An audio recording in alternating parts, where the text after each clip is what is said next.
Welcome back to Crime Scene X. Today's video will cover 3 stories about being alone at night. If you enjoyed today's video, leave a like, comment down below, and subscribe for daily uploads. Sit back and enjoy the video.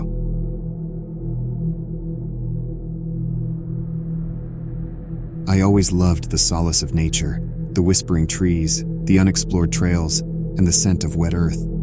So when I found an opportunity for a solo camping trip in a secluded forest, I didn't think twice. I packed my gear, tent, sleeping bag, stove, and other essentials, and drove until civilization was just a distant memory. By late afternoon, I found the perfect spot. Nestled in a small clearing surrounded by towering trees, it felt as if the forest had opened its arms to welcome me. Setting up my tent and starting a fire felt almost ritualistic, a tribute to the untamed wilderness around me. When night fell, the forest transformed. No longer the warm, welcoming place of daytime, it became a realm of shadows. Owls hooted, and unknown creatures rustled through the underbrush. Wrapped in my sleeping bag inside my tent, I wasn't worried. After all, I had been camping alone numerous times. I must have been more tired than I thought, because I fell into a deep sleep almost immediately. And then I woke up. The sensation of wrongness hit me before I even opened my eyes. It wasn't a sound that woke me, but a feeling, as if the air had thickened around me. My instincts screamed at me to move, but before I could react, I felt it. A hand clamping over my mouth, and the cold touch of a blade against my neck.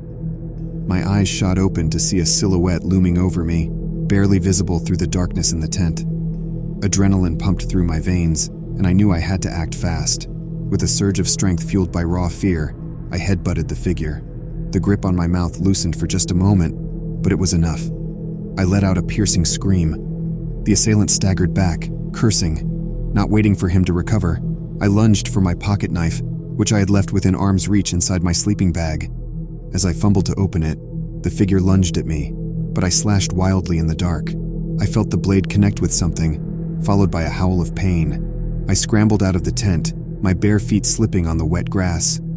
Every horror story and survival lesson I'd ever heard echoed in my mind as I ran through the pitch-black forest, dodging branches and leaping over roots. The sounds of pursuit were terrifyingly close, twigs snapping, leaves rustling, and heavy breaths filling the air. Suddenly my foot caught on something and I tumbled to the ground.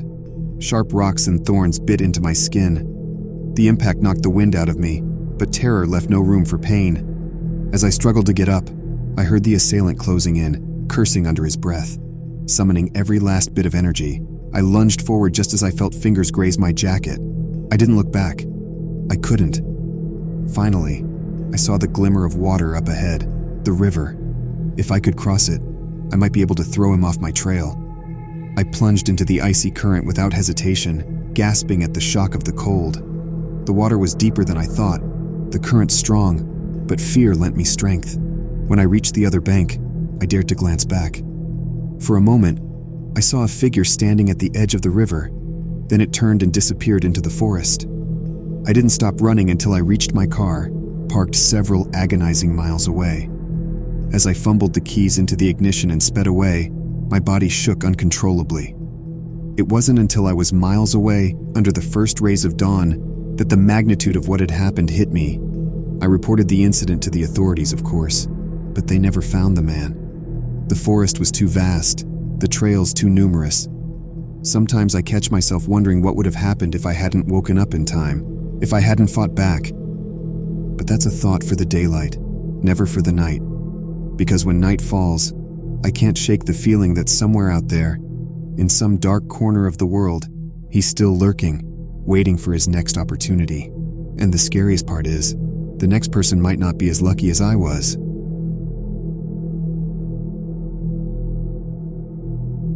Working the graveyard shift at the gas station always gives me plenty of stories to tell. From the late-night wanderers and the drifters, to the folks who look like they've seen better days, this place is a magnet for those lost in the labyrinth of the night. Tonight, however, starts off like any other, quiet, lonely, with the occasional customer stopping by for a pack of cigarettes or a late-night snack. The gas station is on a desolate stretch of road, far from any major highways.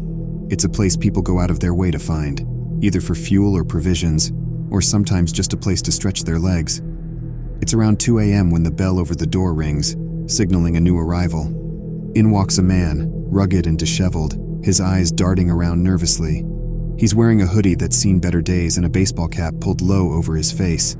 I give him a nod as he comes in, but he doesn't acknowledge it. Instead, he heads straight for the back aisle, where the booze is kept. My gut tightens. Something doesn't feel right.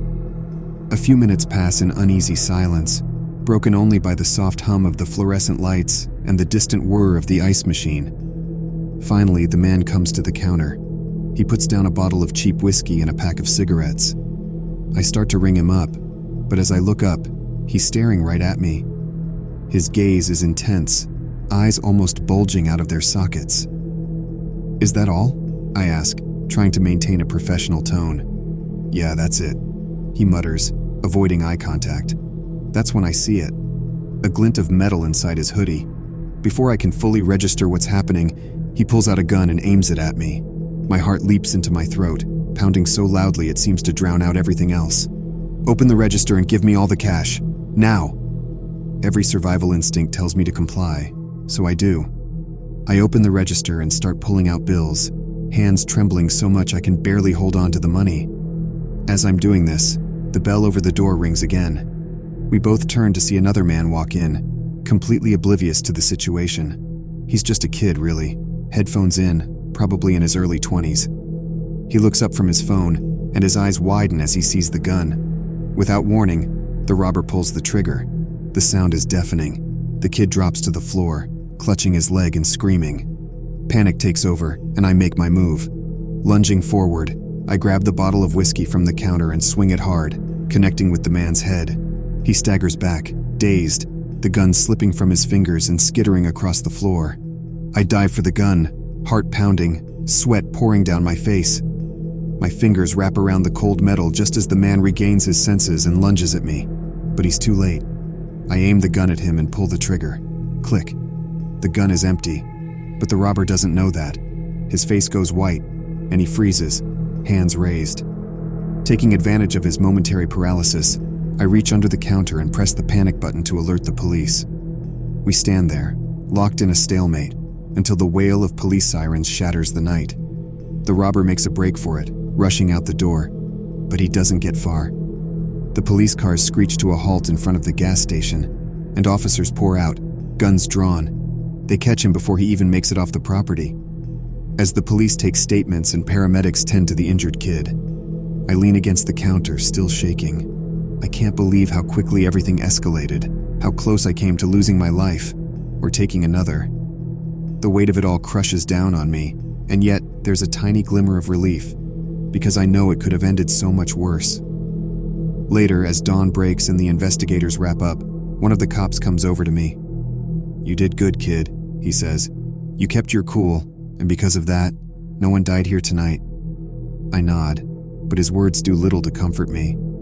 Because as the sun rises, casting long shadows across the empty road, I'm left to grapple with the dark reality of what happened, and what could happen again in this desolate place at the edge of night.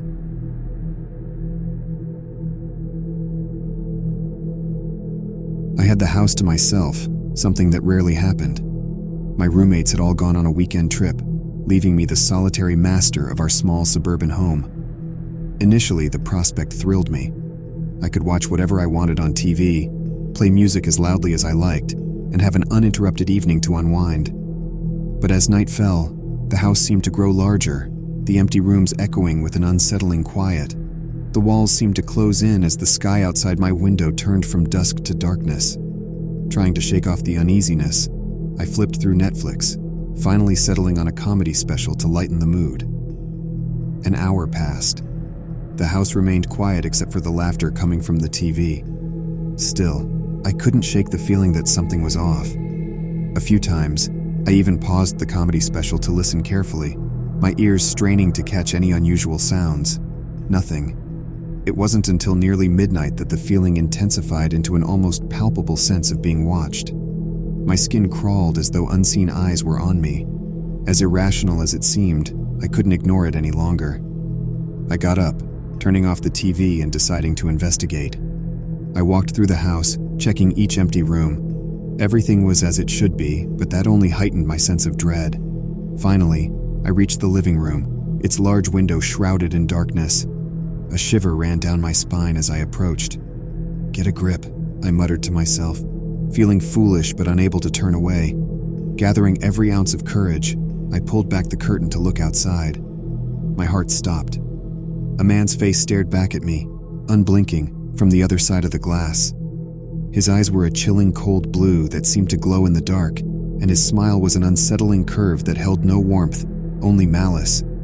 I screamed, stumbling back from the window, my pulse roaring in my ears. I grabbed my phone and dialed 911, my hands trembling so badly I almost dropped it twice. The operator picked up almost immediately, her calm voice a stark contrast to my panicked one. "There's someone outside my house, watching me through the window." Within minutes, police cars arrived, their lights flooding the yard and house with a glaring brightness that seemed alien in the darkness. Officers swept through the property but found no one. They checked the surrounding area, even consulted with the neighbors, but turned up nothing. "It's probably just some kids pulling a prank," one of the officers reassured me. "But we'll patrol the area, just to be sure." After they left, I locked every door and window, double-checked, then triple-checked. But sleep remained elusive that night. Even with the lights on and my friends on speed dial, the empty house seemed full of dark corners and unexplained noises. The next morning, I inspected the window from the outside. There, hidden in the dirt beneath it, were fresh footprints. And as I stood there staring at them, I realized something even more unsettling. The footprints were facing the house, yes, but they were also angled in a way that suggested the person had not just been looking into the living room. They had been looking directly into the spot where I'd sat on the couch, hidden from the street, hidden from the yard, visible only from that specific window. The police returned to take more statements and photos, but nothing ever came of it. No suspects, no further incidents, no explanations. My roommates returned, life resumed its usual rhythm, and days turned into weeks. But sometimes, when I'm alone in the house, I still feel those eyes on me. And no matter how much I try to shake it off, the feeling lingers, filling the empty rooms with a dread that's all too real. Because someone had been watching, close enough to touch the glass, close enough to leave footprints in the soil. And who's to say they won't come back, now that they've seen what they were looking for? Thanks for watching. If you haven't already, please like the video, comment what you thought, and subscribe for daily uploads.